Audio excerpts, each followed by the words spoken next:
A doutrina da criação. Segunda parte. A paz do Senhor Jesus. Gênesis capítulo 1 e versículos 1 e 2 dizem assim: No princípio criou Deus os céus e a terra. A terra era sem forma e vazia, e havia trevas sobre a face do abismo, mas o Espírito de Deus pairava sobre a face das águas. A ação de um ser de natureza plural, logo nos 2 primeiros versículos de Gênesis capítulo 1, contrasta com a ideia de unipersonalidade defendida pela teologia jeovista e tem em Efésios capítulo 3 um dos seus principais pilares de sustentação. Daí a importância de ler a carta aos Efésios e principalmente o capítulo 3, dentre outras passagens bíblicas também. Era ou estava, em algumas traduções, traz a ideia de que em um período anterior a terra ainda era perfeita, conforme Isaías capítulo 45 e versículo 18.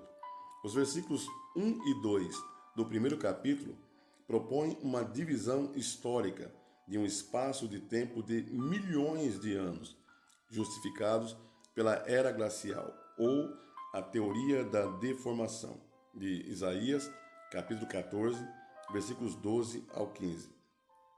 A mudança climática brusca, provocada teoricamente por um impacto de algo de grande magnitude que teria causado uma mudança significativa no quadro climático e geográfico do planeta, em Gênesis, capítulo 1 e versículo 1, quando comparado com Isaías, capítulo 45 e versículo 18, e também em Gênesis capítulo 1, versículo 2, quando comparado com Isaías capítulo 14 e versículo 12, são reveladas exatamente na divisão entre o primeiro e o segundo capítulo, apresentando dois períodos históricos, e veremos nas passagens a seguir.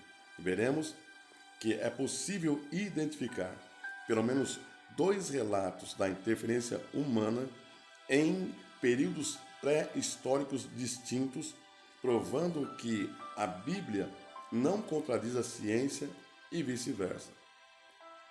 Em Gênesis, capítulo 1 e versículos 26 ao 27, é apresentado o período histórico antigo, conhecido e identificado como o Paleolítico. Paleo, antigo, e litos, pedra. Isso traduzido do grego. O período Paleolítico é historicamente conhecido como o período do surgimento do homem pré-histórico.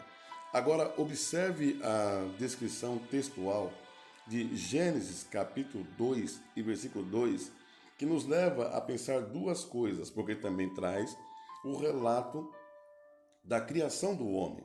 Ora, provavelmente, ou o autor não seguiu uma ordem cronológica ao fazer o relato, ou o autor preocupou-se em narrar os mesmos fatos para duas culturas diferentes.